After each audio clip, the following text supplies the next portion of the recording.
नमस्कार दोस्तों, स्वागत है आपका हमारे YouTube चैनल पूजा सेवन स्टोरीज में। जय श्री कृष्ण। दोस्तों, जब कोई साधक या संसारी मनुष्य अध्यात्म में आगे बढ़ता है तो उसे बहुत सारी परीक्षाओं से भी गुजरना होता है। जैसे संसार में भी हम किसी चीज की शिक्षा लेते हैं तो शिक्षा लेने के बाद हमें परीक्षा देनी ही होती है, जिससे हमें पता चलता है कि ज्ञान को हमने किस हद तक आत्मसात किया है। उसी प्रकार यह अस्तित्व या ईश्वर या हमारे ही हमें जो कुछ भी सिखाते हैं वह उसकी परीक्षा अपने तरीके से ले लेते हैं। अक्सर इस बारे में न लोगों को पता चलता है, नहीं इसका कोई ख्याल ही आता है, लेकिन हमारे इष्ट हमारा पूरा ख्याल रखते हैं। यूनिवर्स या परमात्मा के परीक्षा की कोई तारीख नहीं होती। वास्तव में यह आपके मन से शुरू होता है। जब भी आपको लगे कि आपने किसी ईश्वरीय गुण को आत्मसात कर लिया है या आप उसमें निपुण हो गए हो, तभी परीक्षा शुरू हो जाती है। तो चलिए दोस्तों, आज हम जानते हैं 4 ऐसे ही संकेतों के बारे में जिससे आप जान सकते हो कि आपकी परीक्षा शुरू हुई है या फिर नहीं।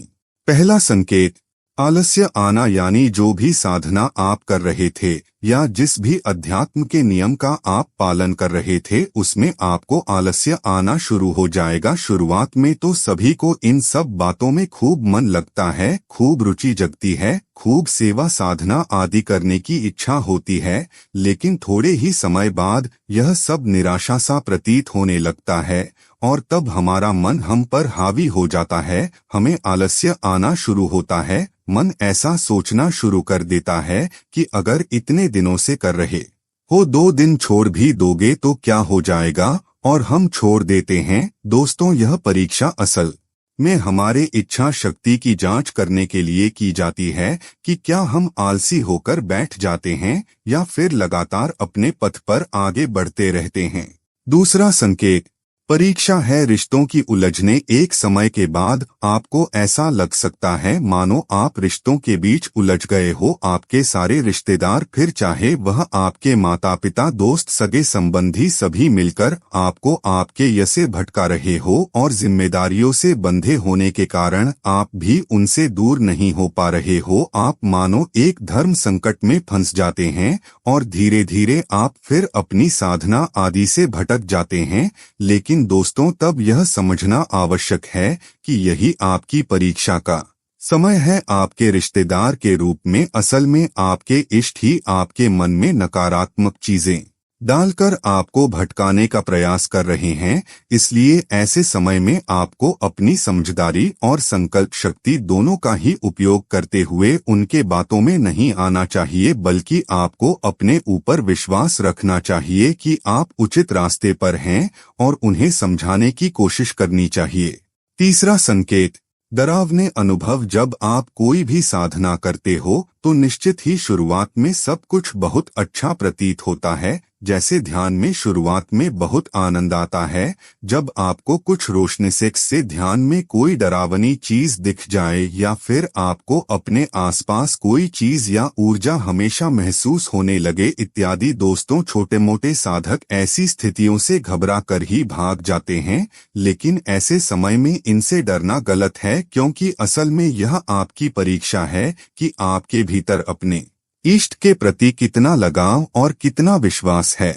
चौथा संकेत, विश्वास की परीक्षा। दोस्तों, साधक जीवन में सबसे जरूरी और मजबूत कड़ी है। बिना विश्वास के साधक का जीवन व्यर्थ ही कहा जा सकता है, क्योंकि साधक को विश्वास के भरोसे ही सारी कठिनाइयों और चुनौतियों से पार पाना होता है। इसलिए दोस्तों, भगवान हमारी परीक्षा लेते हैं कि हम विश्वास में कितने पक्के हैं, आपको अपने आराध्य पर कितना विश्वास है इत्यादि। कई बार लोगों को जब साधना का फल नहीं मिलता तो वह इष्ट को बदलने की सोचने लगते हैं, क्योंकि उन्हें लगता है मानो दूसरे आराध्य की साधना आसान होगी। पर दोस्तों, यह केवल मन का भटकाव होता है और एक गलती होती है। इसलिए ऐसी परिस्थितियों में अपने मन को संकल्पित रखना आवश्यक है, जिससे विश्वास की परीक्षा में आप तीर्ण हो सकते हो। 5वां संकेत, दोस्तों, सच पूछा जाए तो भगवान हमारी परीक्षा नहीं लेते। भगवान ज्ञान स्वरूप है, भगवान हमारी अंतरात्मा है, भगवान हमारा सब जानते हैं, भगवान हमारे मन के पीछे रहते हैं, हमारे मन का सब कुछ जानते हैं। उन्हें हमारी मन स्थिति, हमारा भूत भविष्य वर्तमान सब पता है। उन्हें हमारी परीक्षा लेने की क्या पड़ी, भगवान को हमारी अंतर बाह्य स्थिति सब पता होती है और परीक्षा उसकी ली जाती है जिसके बारे में हम कुछ नहीं जानते। तो भगवान हमारी परीक्षा लेते हैं, यह कहना गलत है। यह बात सही है कि भक्ति मार्ग में आने के बाद कभी कभी व्यक्ति के जीवन में समस्याएं और ज्यादा बढ़ती है या परिस्थिति पहले से ज्यादा कॉम्प्लिकेटेड होती है, लेकिन इसका कारण यह नहीं होता कि भगवान हमारी परीक्षा ले रहे हैं। ऐसा नहीं होता। जब भगवान भक्त पर ध्यान देते हैं, उस पर प्रसन्न होते हैं, उसका कुछ भला करना चाहते हैं, तब कभी कभी ऐसी परिस्थितियां उत्पन्न होती है जब भगवान की या सच्चे संतों की नजर भक्त पर पड़ती है। वह उसका भला करना चाहते हैं, उसे मोक्ष में ले जाना चाहते हैं। तब उसके संचित कर्म तेजी से घटना शुरू हो जाते हैं, उसके कर्मफल घटना शुरू हो जाते हैं। जो काम बहुत मंद गति से होने वाला था वह तेजी से घटित होने लगता है और इसलिए हमें ऐसा लगता है कि भगवान हमारी परीक्षा ले रहे हैं। भक्तों की हालत देखकर कभी कभी हमें भी ऐसा कहना पड़ता है कि भगवान तुम्हारे सच्चे भक्ति की, तुम्हारे हिम्मत और सहनशीलता, तुम्हारी आस्था की परीक्षा ले रहे हैं। भक्त की भावना से भगवान प्रसन्न होते हैं। कृपा के सागर जब भक्त पर कृपा दृष्टि डालते हैं तो इससे पहले उसका सब कुछ हरण कर लेते हैं। कृपा तो करते है पर परीक्षा भी बहुत लेते। इसमें भक्त को अपना धैर्य नहीं खोना चाहिए। वह मन को तो संभालता लेता है पर आंसुओं को नहीं रोक पाता। भगवान अपने सच्चे भक्तों को क्या संकेत देते हैं। एक ब्राह्मण था, कृष्ण के मंदिर में बड़ी सेवा किया करता था। उसकी पत्नी इस बात से हमेशा चिढ़ी थी कि हर बात में वह पहले भगवान को लाता, भोजन हो, वस्त्र हो या हर चीज पहले भगवान को समर्पित करता। एक दिन घर में लड्डू बने, ब्राह्मण ने लड्डू लिए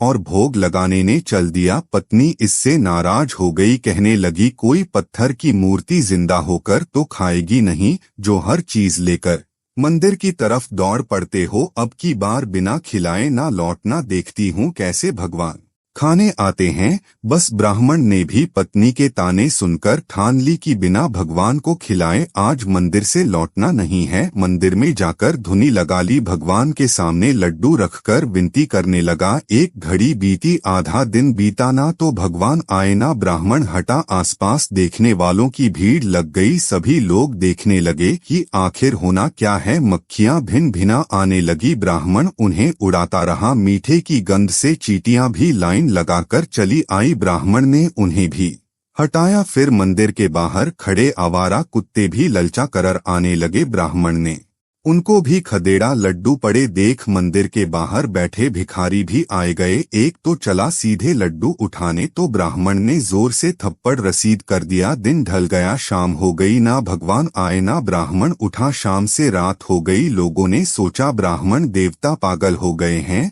भगवान तो आने से रहे। धीरे धीरे सब घर चले गए। ब्राह्मण को भी गुस्सा आ गया, लड्डू उठाकर बाहर फेंक दिए। भिखारी, कुत्ते, चींटी, मक्खी तो दिन भर से ही इस घड़ी का इंतजार कर रहे थे। सब टूट पड़े उदास। ब्राह्मण भगवान को कोसता हुआ घर लौटने लगा। इतने सालों की सेवा बेकार चली गई, कोई फल नहीं मिला। ब्राह्मण पत्नी के ताने सुनकर सो गया। रात को सपने में भगवान आए, बोले तेरे लड्डू खाए थे मैंने, बहुत मीठे थे, लेकिन अगर सुबह ही खिला देता तो ज्यादा अच्छा होता। कितने रूप धरने पड़े तेरे लड्डू खाने के लिए। मक्खी, चींटी, कुत्ता, भिखारी पर तूने हाथ नहीं धरने दिया। दिन भर इंतजार करना पड़ा, आखिर में लड्डू खाए, लेकिन जमीन से उठाकर खाने में थोड़ी मिट्टी लग गई थी। अगली बार लाए तो अच्छे से खिलाना। भगवान चले गए, ब्राह्मण की नींद खुल गई। उसे एहसास हो गया भगवान तो आए थे खाने, लेकिन मैं ही उन्हें पहचान नहीं पाया। बस ऐसे ही हम भी भगवान के संकेतों को समझ नहीं पाते हैं। उम्मीद करते हैं कि आपको इस वीडियो से कुछ नया जरूर सीखने को मिला होगा। आपको वीडियो कैसी लगी हमें कमेंट बॉक्स में जरूर बताएं। अगर वीडियो के दौरान मुझसे कोई गलती हो गई हो तो मैं माफी चाहता हूं। यहाँ यह बताना जरूरी है कि हम किसी भी तरह की मान्यता जानकारी की पुष्टि नहीं करते हैं। किसी भी जानकारी या मान्यता को अमल में लाने से पहले संबंधित विशेषज्ञ से सलाह लें। दोस्तों, अगर आपको ये वीडियो अच्छा लगा तो कृपया करके वीडियो को लाइक और कमेंट बॉक्स में हर हर महादेव जरूर लिखें और वीडियो को शेयर जरूर करें और चैनल को सब्सक्राइब करें। धन्यवाद। ओम नमः शिवाय।